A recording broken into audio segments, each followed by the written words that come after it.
Nós voltamos para esta segunda-feira a gente entrar num tema importante que ganhou destaque no país, no mundo, na semana que passou. Mas a gente decidiu aprofundar um pouco mais, avaliar um pouco mais o caso, e para isso convidamos o professor Paulo Cabral.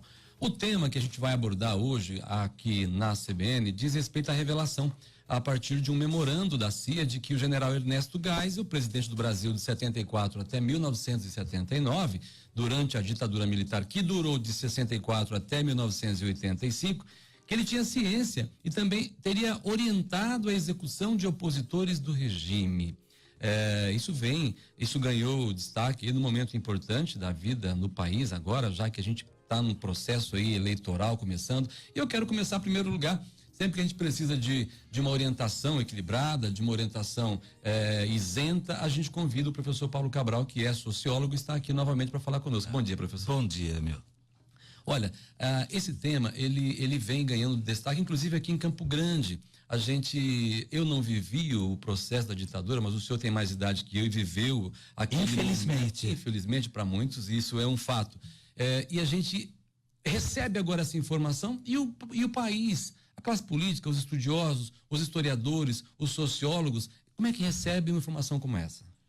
Olha, ela surpreende na seguinte medida, por se tratar da figura do Geisel, que era tido como um moderado, foi quem inicia o processo de abertura lenta e gradual a partir daquela peregrinação que o Petrônio Portela faz pelo país todo.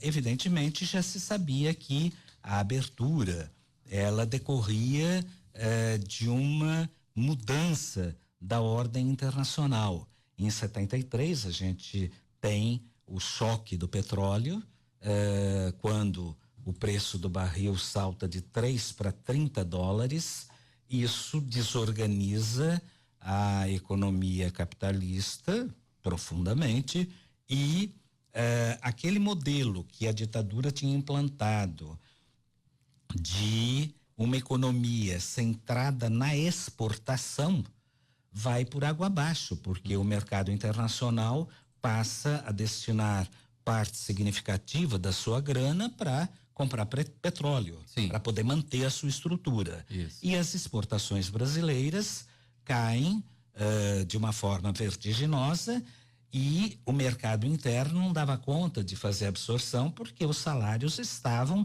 extremamente comprimidos, então a massa de recurso que girava via salários era muito pequena, insuficiente para... Então a pressão tende a crescer e obviamente que os militares, antevendo tudo isso, já buscam válvulas para descomprimir aquela panela de pressão que havia sido feita, mas que era mantida porque nós estávamos em pleno milagre brasileiro. Isso.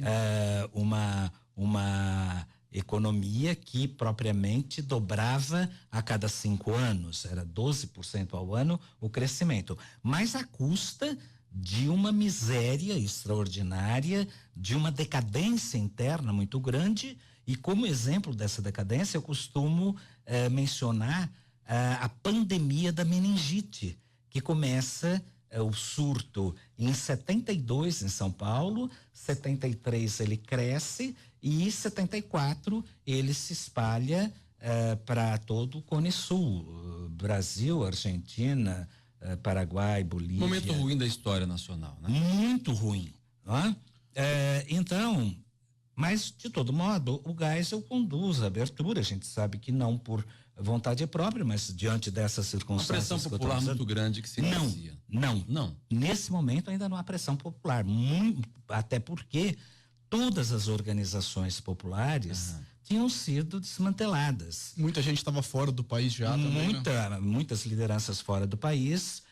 A Igreja Católica e Dom Paulo Evaristo Soares, uma figura icônica nesse processo, foi importantíssima para abrigar algumas tímidas reações, tá? Alguma articulação de resistência, mas nesse momento, quando os militares decidem pela abertura, ainda não se tem um movimento de pressão popular, mesmo porque vivia-se a fase do terror que havia sido implantada no governo Médici. Uma questão interessante que esse documento traz, professor, é de que cai por terra a teoria de que o alto comando do regime militar não sabia necessariamente de todas as execuções que cometia. Esse documento, se verdade for, mostra que eles não só sabiam, como tinham poder sobre a continuidade ou não dessas execuções, né? Esse documento, ele suponho que tenha veracidade, porque foi inclusive divulgado somente em parte. Há 2 parágrafos e meio que continuam criptografados e que não foram revelados. E aí minha curiosidade, minha imaginação voou muito. O que terá nesses trechos? Pode ser alguma coisa ligada a alguma decisão do governo americano, né? Então, eu imagino que esses trechos devam dizer respeito à vinculação do governo americano com a ditadura militar, ou pedindo ordem ou orientação, coisa, porque uma coisa interessante desse documento, a reunião a que ele se refere teria ocorrido no dia 30 de abril de 74, logo após a posse do Geisel, que deve ter sido dia 15, salvo engano. Aí dela participam o Milton Tavares, que estava saindo do Centro de Informação do Exército, o Figueiredo, ou melhor, o Confúcio, que está chegando no Centro de Informação do Exército. O Figueiredo continuou, né? E o Figueiredo é deslocado para o SNI, tá? E o Geisel, que é o presidente. Muito bem, essa reunião acontece no dia 30, o Geisel pede um tempo para pensar, e já no dia 1º de abril, portanto, 1 dia e meio, 2 dias depois, no fim de semana, ele decide pela continuidade da... Com algumas ressalvas, né? Sim, as ressalvas é que pega só os subversivos perigosos. E aí a pergunta, e que tem que quem é que classifica o grau de periculosidade? Professor, para a gente poder até aprofundar mais nesse papo, é importante que eu lhe pergunte até pelo seu conhecimento. Quando eu digo não participei ativamente da ditadura, eu era muito menino, então assim, mas acompanhei, vivi, tive, na parte da minha vivência foi no período da ditadura, que eu nasci em 69. O que eu quero dizer para o senhor é o seguinte, é uma pergunta importante. O Brasil viveu um governo militar ou viveu uma ditadura? Militar. Uma ditadura. Na sua avaliação foi uma ditadura? Não, veja bem, não é na minha avaliação. Objetivamente, o que é uma ditadura? É uma forma de governo autoritária, na qual não há espaço para manifestação do pensamento contrário, na qual não há liberdade de expressão, na qual a participação da sociedade civil é virtualmente suspensa, porque os ritos eleitorais continuaram, mas no momento em que, em 13 de dezembro de 68, é editado o ato institucional número 5, o Poder Executivo fica com instrumentos para caçar e suspender direitos políticos de quem divergisse ou representasse ameaça. Então, o legislativo era um simulacro, uma farsa, figurativo. O mesmo acontecendo com o judiciário. Então, não se trata de uma percepção subjetiva. Objetivamente, nós tivemos uma ditadura militar. Nós vamos agora para um rápido intervalo, Lucas, e já voltamos na sequência para continuar conversando com o sociólogo, o professor Paulo Cabral. Continuou conversando aqui nos estúdios da CBN com o professor sociólogo Paulo Cabral. Professor, essa questão desse vazamento deste documento aí, envolvendo o ex-presidente da República, Ernesto Geisel, militar, inclusive, fez com que na semana que passou muita gente até sugerisse, Lucas Mamédio, que se troque o nome da Avenida Ernesto Geisel em Campo Grande, etc. e tal. Esse assunto ganhou destaque nas mídias sociais, muita gente já inclusive pedindo sugestão de nome para poder colocar no lugar. Essa mudança de nome é uma medida que o senhor, como é que o senhor vê isso? Até porque a gente está falando aqui de um período, se for mudar o nome do presidente Ernesto Gás de Rua ou do Figueiredo, vai mudar no Brasil inteiro porque tem, né, tudo mais. Como é que o senhor vê isso? O senhor acha que isso é um processo só de momento? O senhor acha que isso pode acontecer? O senhor acha que é uma medida nesse momento, é só um debate acalorado? Como é que o senhor vê isso? Olha, eu particularmente entendo que a gente deva ter a memória de tudo. Meu avô costumava usar um adágio segundo o qual o bem sempre se lembra e o mal nunca se esquece. Então, eu acho que a memória, ela deve ser conservada. Queiramos ou não, gostemos ou não, dos atos que essas pessoas praticaram, elas tiveram um papel. Memória nacional. Até porque ao pé da letra, até coisas relacionadas a Getúlio Vargas poderiam entrar nesse meio, né? Porque Sim. tivemos o Estado Novo, enfim. Exatamente. Então, eu vejo que a memória tem que ser conservada. Por pior que seja. Por pior que seja, e claro, iluminada. A gente tem que ter a visão o mais próximo do real desses supostos heróis. Ainda que eles possam cair na vala comum do humano, você não pode perder de vista que tiveram um papel central da vida nacional durante um tempo. E no caso do Geisel, particularmente, ele é a pessoa que decide, claro que influenciado por Golbery e, enfim, toda a sua entourage, mas ele é que decide pela divisão do estado do Mato Grosso, dando origem a Mato Grosso do Sul. Então, nós, enquanto estado, estamos visceralmente vinculados a essa figura. Por isso é importante ter memória. O senhor acaba de dizer, é muito importante agora. Não, mas foi isso, foi aquilo. Tudo bem, mas o país tem memória, eu acredito que. Até porque, professor, esse é um debate que vem desde os anos 80, né? É uma coisa que a gente vem acompanhando a cada capítulo uma coisa nova. O que eu quero perguntar agora para o senhor é importante também. A gente viveu aí recentemente um momento bastante tenso da política nacional, inclusive até com alguns militares se pronunciando em redes sociais, etc, etc. O senhor vê algum risco ainda da gente ter uma intervenção militar? E aqui eu não quero dizer ditadura ou intervenção militar nesse país tão turbulento do jeito que a gente está vivendo. Eu acho difícil o militar intervir sem que seja pela via da força. Portanto, necessariamente uma ditadura. Tá? É interessante a revelação desse documento por duas, eu diria 3 vertentes. Uma, em geral, essas pessoas que saem na rua pedindo a volta dos militares, elas portam a bandeira, elas se dizem ultranacionalistas. O que também é um perigo, né? Tá. E aqui a gente percebe o seguinte, que os militares estiveram desde sempre a serviço dos Estados Unidos. Quer dizer, desde a marcha da Família com Deus pela Liberdade, em 19 de março de 64, cerca de 2 semanas antes do golpe, a CIA já estava presente articulando a marcha. A CIA articulou o golpe. E a gente tem aqui uma prova, uma evidência de que, mesmo depois de a ditadura implantada, as autoridades militares permaneceram prestando contas para... Tanto é que nós não temos, o governo brasileiro, o exército brasileiro, enfim, não tem esse documento. A CIA, o governo americano tem e nós não temos. Exatamente. Até porque tudo foi queimado. Como se a queima dos documentos desse conta de apagar a memória. O mesmo que o Rui Barbosa fez quando ministro da Justiça, queimando os documentos relativos à escravidão, que era uma nódoa na nossa história. Não é?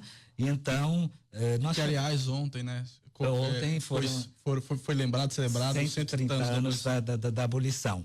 Então, quer dizer, não adianta queimar papel porque, de alguma maneira, as evidências sempre acabam por surgir. A outra, então veja, são nacionalistas, mas estivemos subservientes aos Estados Unidos da América do Norte. Também se dizem cristãos. Parece que é o que não mudou até hoje. Eu continuo subserviente a... Não, eu acho que até que... Hoje na área econômica. E a gente conseguiu alguma diversificação, digamos assim, nas nossas relações internacionais. A outra vertente é a religiosa. Eu chamo atenção para esse aspecto porque também essas pessoas em geral se autoproclamam cristãs. E aí é preciso ter claro que a ditadura é assassina. E Qualquer ditadura, né? qualquer ditadura. E a execução de pessoas é frontalmente contrária aos princípios cristãos. Então, é de uma incoerência muito grande. E, finalmente, nesse momento, há pessoas na rua pedindo a volta dos militares. No meu entendimento, são pessoas, como se falava nos anos 60, completamente alienadas, sem consciência política. Porque quem tem consciência política sabe que uma intervenção militar necessariamente é uma ditadura. Agora, eu, como cidadão, não quero abrir mão do meu direito de expressão, do meu direito de escolha. E quando eu tenho uma ditadura, esse direito é usurpado, ele é suprimido. Quando muito há um simulacro de democracia, como foi o que aconteceu. Eles não fecharam o Congresso, só que permanecia no Congresso quem efetivamente não importunasse. Caso tivesse uma atuação mais combativa, o AI-5 ia e caçava e suspendia. Como foi caçado e teve os seus direitos políticos, o Dr. Wilson Barbosa Martins aqui em Mato Grosso do Sul. A gente lembra, e é importante, até como esclarecimento, que a opinião dos nossos convidados aqui na CBN não reflete necessariamente a opinião da emissora da CBN. Mas, professor, seguindo agora nessa linha de pensamento, nós estamos no ano eleitoral e a gente tem, o senhor acabou de falar com relação a pensamentos políticos e etc e tal. Alguns candidatos defendem, né, a atuação militar do país, que o país viveu sob 21 anos sob intervenção militar, e a gente percebe que grande parte da nação hoje parece demonstrar algum interesse nessa metodologia administrativa, no caso específico de um dos candidatos. Eu não vou citar nome, até para a gente não ampliar o debate aqui. Mas isso seria o quê? Preocupação, raiva das pessoas com corrupção nesse país e, de repente, está entendendo ou acreditando que pode melhorar a nação elegendo alguém que defende essa linha administrativa? Em 64, o grande argumento para que o golpe militar acontecesse era que a economia estava em absoluto descontrole, com uma inflação de 90% ao ano. Em 85, quando os militares deixaram o poder, essa inflação superava os 1000%. Governo Sarney. Tá? Pega o país daquele jeito. Né? Então, não, Figueiredo. Quando Figueiredo. Agora, quando o Sarney, no governo do Sarney, houve uma escalada. Isso. Então, a gente constatou que o outro argumento era a moralidade do governo. E o que a gente viu? Um absoluto nepotismo, quer dizer, no caso, vamos nos restringir ao Geisel. O irmão dele, Orlando Geisel, era ministro do Exército do Médici. Dá para dizer que muda o sistema de governo, mas não mudam os mecanismos? Os mecanismos. E o Geisel ganhou a presidência da Petrobras durante o governo Médici. Então... nepotismo cruzado. Não era explícito, não era nem cruzado. Então, você vê que aquele discurso da moralidade também foi por água abaixo. De onde pretender que uma solução militar para o país... Agora, é claro, por que muita gente hoje pensa dessa forma? Porque, desgraçadamente, eu diria... no processo de redemocratização, nós tivemos uma derrocada. Talvez a grande diferença seja a seguinte: numa democracia você tem uma imprensa de alguma forma independente, que mostra, que noticia, que revela. Então, toda a corrupção sistêmica que há no país foi revelada pela imprensa. Numa ditadura, você não pode revelar, você não pode dizer, porque a imprensa está sob censura. É um dos mecanismos da ditadura, é a censura à imprensa. Logo, aquela suposição de que lá atrás, na ditadura militar, fosse melhor, é fruto de desconhecimento e do desejo de uma solução mágica. E não há soluções mágicas. Nós só daremos conta de encaminhar com a participação efetiva. E nesse particular, eu diria que uma saída possível é a reforma política, mas uma reforma política que advenha de uma constituinte exclusiva, porque obviamente o parlamento eleito não terá o menor interesse em mudar as regras do jogo, já que essas regras os beneficiam. Olha, nós teremos que fazer por capítulos com o professor Paulo Cabral. Até porque a nossa história é uma história rica, por pior que sejam os capítulos, né? Sim. E por melhor que sejam também, porque nós temos um país ainda em construção, um país novo. Obrigado por o senhor ter vindo. Vai aceitando os nossos convites? Com muito prazer. Nós também, ao recebermos aqui, a gente fica muito contente. Conversamos com o professor Paulo Cabral. Muito obrigado, professor. Eu que agradeço a oportunidade de discutir essas ideias. 9h28 em Campo Grande, conversamos com o professor Paulo Cabral, professor e sociólogo.